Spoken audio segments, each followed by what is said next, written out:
Seguimos en Negocios Televisión, seguimos atentos a las últimas horas con el foco puesto en estas amenazas de Trump a Venezuela, mirando a Rusia, que le está advirtiendo también precisamente por estas amenazas a Maduro, con China, que está cada vez más enfadada por este rearme de Taiwán. Lo último es este paquete de más de 11.000 millones de dólares. Vamos a analizar todas estas cuestiones con Aníbal González, experto en geopolítica, que ya está con nosotros en Negocios Televisión. ¿Qué tal, Aníbal? Muy buenas tardes. Buenas tardes, Sergio. Gracias por la invitación.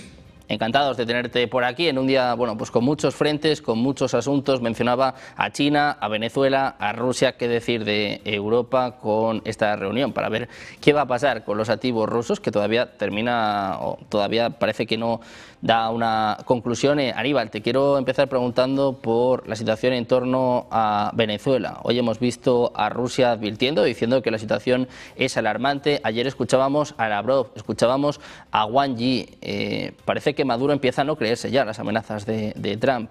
¿Cómo ves la situación con Venezuela? Sí, Sergio, yo creo que ya en algún momento lo afirmé aquí mismo en el canal de negocios. El señor Maduro consideró lógicamente, como cualquiera hubiera considerado, la posibilidad de una invasión norteamericana, pero a medida que fue pasando el tiempo, tenemos que ser realistas. Esa gran flota americana puesta allí hace casi 4 o 5 meses que está allí en el Mar del Caribe, que cuesta muchísimo dinero para Estados Unidos tener esa flota naval y esa cantidad de contingente humano militar allí, y no haber tomado ya una decisión, digamos, políticamente incorrecta, por decirlo de alguna manera. Porque la intención de Donald Trump es sin duda alguna invadir Venezuela, solo que está atado de pies y manos porque él no consigue igual, aunque consiguió en la Cámara del Congreso, consiguió por una diferencia de 2 votos, la aprobación de continuar allí en el lugar, no consigue todavía la aprobación de una invasión a Venezuela. Entonces yo creo que ya con el tiempo que ha pasado y con los barquitos de pescadores que ha hundido el señor Donald Trump, y con esa mala intención de aprovecharse y quedarse con el petróleo de los buques petroleros que surquen el Mar del Caribe, no le importa de la procedencia que vengan. Él dice ahora que no dejará pasar todo aquel barco que no deba de pasar, o sea que se abstiene en algunos casos. Y yo quiero ver ahora cuando se acerque el barco ruso que viene con petróleo directo para Cuba, si pasa o no pasa. Pero yo creo que no, Sergio, que el señor Donald Trump no va a ir más lejos de lo que ya fue. ¿Qué es esto?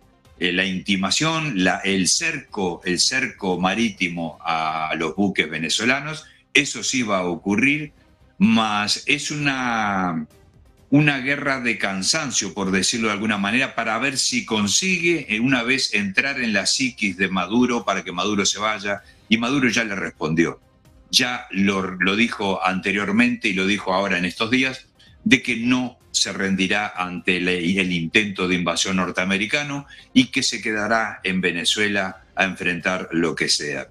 Entonces yo creo que Maduro está convencido también de que Estados Unidos no va a avanzar sobre Venezuela. Lo que sí, Sergio, pienso que puede ocurrir es algunas acciones tomadas por esas fuerzas especiales que maneja la CIA y que no me quedan dudas de que estén dentro del territorio venezolano, midiendo lugares, sacando cálculos, en fin, viendo qué blancos pueden ser objeto de ataques.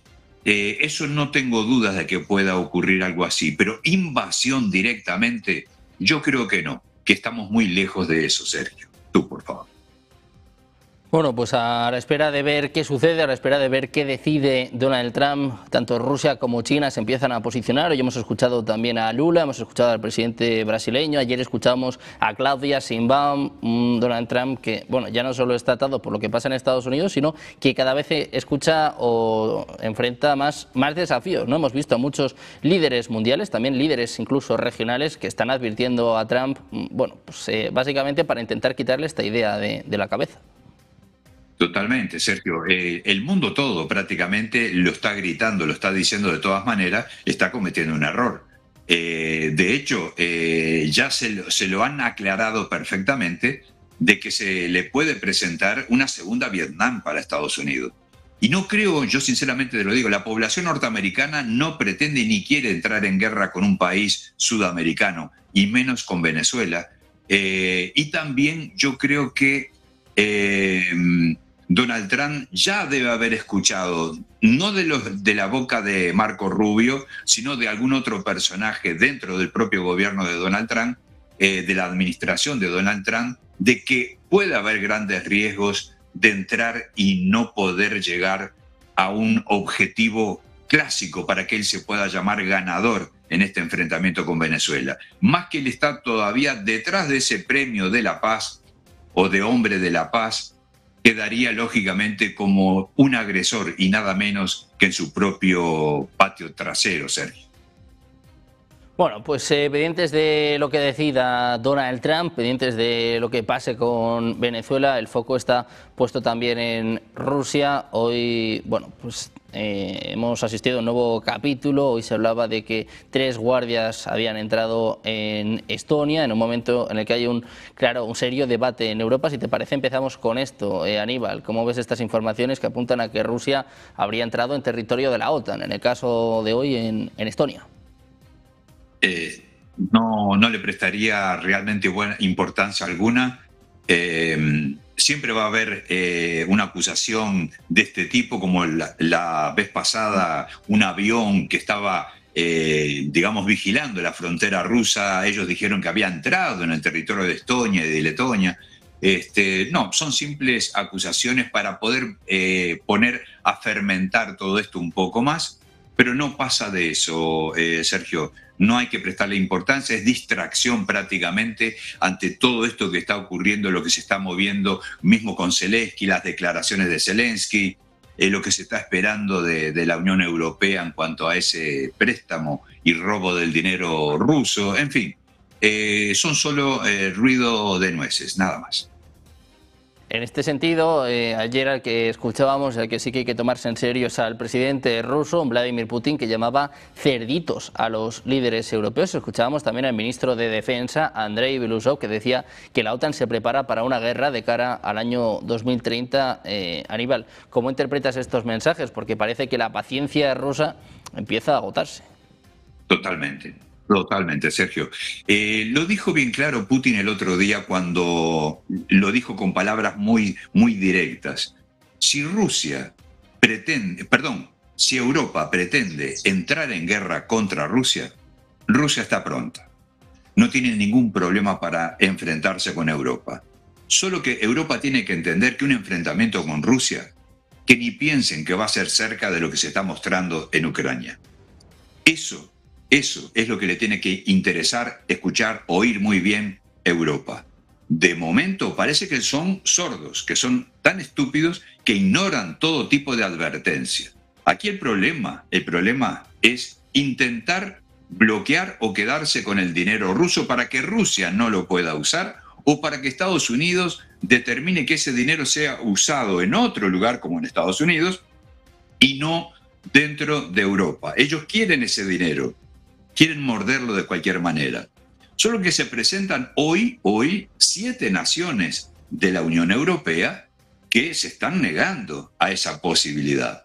Y Bélgica está temblando porque no quiere quedar con ese currículum tan perfecto de siempre haber manejado los fondos de muy buenas maneras y quedaría totalmente entregada a las pérdidas brutales que pueden significar, no solo para Bélgica, sino para toda Europa en su conjunto. En este caso, Bélgica tampoco está de acuerdo con la entrega de ese dinero ruso, lo que se decidirá lógicamente en estos días, pero sigo creyendo de que no van a poder tocar ese dinero, Sergio, porque Europa está muy expuesta, ya está en bancarrota, ya está prácticamente quebrada. Agregarle tú fíjate que ellos no prometen, no dan una garantía absoluta de que ese dinero, si Ucrania no consigue devolverlo, no dan garantía absoluta de devolver el dinero. Ellos quieren que eso quede por nada, que se le entregue a Ucrania y que por alguna razón, si no pudiera, que quede en eso y pronto se acabó. Y no puede ser así. La corrupción sabemos que existe enormemente en Ucrania y en Europa, en la Unión Europea, dentro de la propia Unión Europea. Es muchísimo dinero. Ya no estamos hablando de 300.000 millones de dólares. Ya con los intereses que ha generado esa cifra en estos últimos 4 años, Sergio, ya estamos en el borde de los 350.000 millones de dólares, de euros, perdón. Y entonces creo que no hay forma de que Bélgica ceda, porque Bélgica creo que tienen, en total ellos tienen 180.000 millones en esa parte. Francia tiene otro tanto. Francia no está de acuerdo también en dar esa garantía, no quiere jugarse a dar esa garantía. Francia tiene 18.000 o casi 20.000 millones de ese dinero ruso. Entonces, creo que no van a encontrar ese acuerdo mutuo entre ellos. Es como lo dije hace muy poco, Sergio, la desunión europea ya está en marcha. Y ese divorcio de Estados Unidos con Europa ha marcado justamente más esta gravedad del asunto, lo cual hace que la señora Ursula von der Leyen se encuentre totalmente desnorteada y no sabe cómo hacer para obligar a esas otras naciones, que son 7 ya, que se niegan en total y absoluto de que no puede ser tocado ese dinero. Que sería lo legal, no tocar ese dinero, olvidarse de ese dinero. Y ellos saben que sin ese dinero ya está todo acabado. Y esta guerra posiblemente acabe después del invierno en Europa, posiblemente esta guerra ya no esté en su lugar. Sergio. Bueno, pues precisamente mirando a Europa, hoy el foco está puesto en Bruselas, donde seguimos esperando a los líderes europeos que siguen debatiendo sobre estos activos rusos congelados y que, bueno, pues esperaba una rueda de prensa sobre esta hora que de momento se está alargando. Hemos visto a varios países que se están negando ya a utilizar estos activos, por ejemplo, Hungría, por ejemplo, Austria. Se habla también de que Italia se está negando ahora. ¿Qué decir de Bélgica? Claro, ya son muchos, ¿no? Estabas hablando tú de esta desunión europea. Lo de hoy puede ser un precedente peligroso, Aníbal. Puede ser, de hecho, un punto de inflexión para la Unión Europea. Es un tema muy serio. Es un tema serio. Sumemos Malta, Hungría, Eslovaquia, Checoslovaquia, Italia, que como tú decías bien, Sergio, ya no es solamente un disidente como Hungría que está diciendo que no. Ya son 7 países. De 27, 7 en contra es demasiado para la Unión Europea. Contra eso no van a poder. Contra eso no pueden esquivarlo de alguna forma, ni legal ni ilegalmente. No pueden. Entonces yo creo que va a terminar esto en un saco roto. Se va a seguir discutiendo y no lo van a conseguir. Y el tiempo pasa, Rusia sigue tomando territorio y creo que en este invierno, debido a cómo van las cosas y ya acercándose muchísimo más a Odessa, como bien te decía, creo que después de este invierno, este conflicto termina con una victoria aplastante por parte de Rusia y prácticamente claudicando esta Ucrania de Zelensky. Sergio. Estamos hablando, Aníbal, de cómo afectaría esto a la Unión Europea. Quiero preguntarte también cómo afectaría esto a la OTAN. Hemos visto la estrategia de seguridad de Estados Unidos que, bueno, básicamente abogaba por poner más énfasis, poner el foco en su región. Hablaba de alejarse de Europa, alejarse también en este caso de la OTAN. Si esto sucede y si Rusia termina ganando esta guerra o sigue avanzando en Ucrania, ¿en qué lugar va a quedar la OTAN?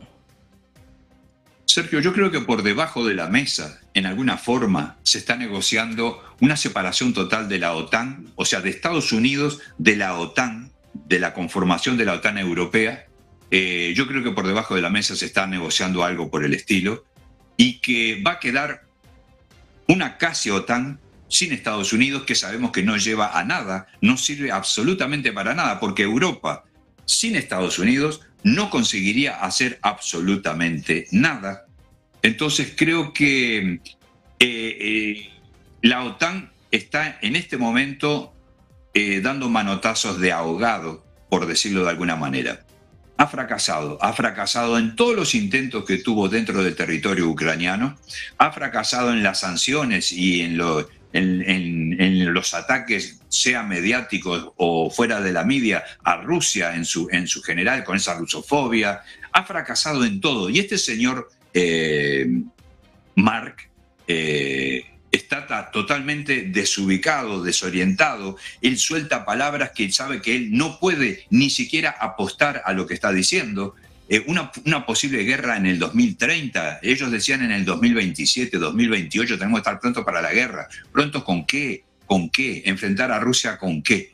Ni siquiera juntándose todos ellos, ni pidiendo la ayuda después de alguien que no les va a auxiliar de ninguna manera. Estados Unidos lo dijo bien claro, esto es un problema de ustedes ahora, a resolverlo.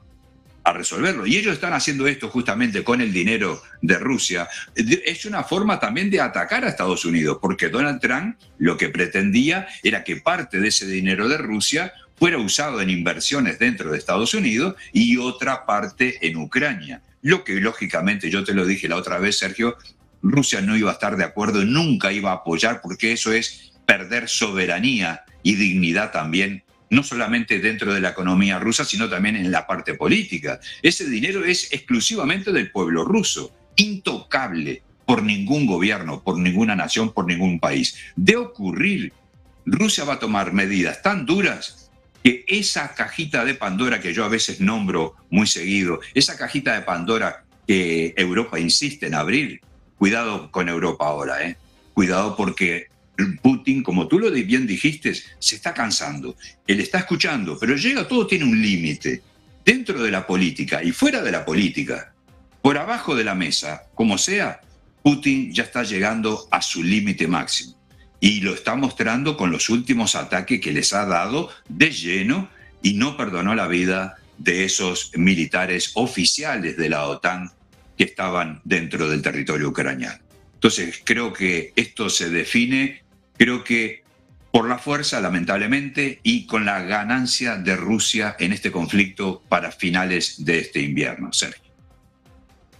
Bueno, pues pendientes de Rusia, pendientes de lo que está sucediendo en este sentido y con el foco puesto también en los avances. Vamos a mirar a últimas horas importantes. Vamos a mirar rápidamente a Venezuela. Estábamos hablando antes de este bloqueo total ordenado por parte de Donald Trump, el presidente de Estados Unidos, que ordenaba bloqueo tanto por aire como por tierra. Pues ojo con esta última hora, es importante. Venezuela está autorizando a 2 superpetroleros cargados de petróleo no sancionados a zarpar hacia Asia. Es lo que están empezando a reportar en estos momentos varias fuentes, en un momento en el que Venezuela da un giro estratégico en su política petrolera. Ha autorizado recientemente que 2 superpetroleros cargados con crudo, que no están sujetos a sanciones internacionales, zarpen hacia Asia. Esta medida busca fortalecer los vínculos comerciales con países como China e India, que se han convertido en compradores clave del petróleo venezolano. La decisión llega en un contexto de presión económica interna y restricciones internacionales que intentan limitar la capacidad de Venezuela para vender su petróleo en mercados internacionales. Los expertos advierten que esta estrategia puede aumentar la tensión diplomática con Estados Unidos. Al mismo tiempo, representa un intento de diversificar clientes y rutas de exportación, lo que puede de alguna forma redefinir el mapa geopolítico energético de la región. Atentos a esta última hora, este desafío de Venezuela a Estados Unidos. Precisamente vamos a mirar a Estados Unidos. Te quiero preguntar por otro asunto, Aníbal. Estados Unidos autorizaba la venta de más de 11.000 millones de armas a Taiwán. Hemos visto a China, que está hablando de provocaciones. Estamos hablando de muchos frentes. El de Taiwán sería sin duda el más peligroso. Sí, yo creo que en esta parte, eso que, como es, Donald Trump estaba pretendiendo de alguna forma pacificarse un poco con Xi Jinping, no ofenderlo, no tratar de ofenderlo mucho por el tema de las tierras raras, que es la carta fuerte que tiene China con Estados Unidos. Pero también el Estado profundo en Estados Unidos le está exigiendo, lógicamente, que apriete con respecto a Taiwán. Y es ahí donde estamos viendo este efecto. La venta y el envío de esas armas a Taiwán significa que el Estado profundo todavía sigue teniendo orden, derecho y palabra dentro de la administración de Donald Trump. Lamentablemente eso lo sabemos. Esté quien esté en el gobierno, no puede dejar atrás ese tipo de política agresora en el cual ellos tienen sus óptimas y pingües ganancias. Entonces creo que esto es lo que va a molestar nuevamente a Xi Jinping.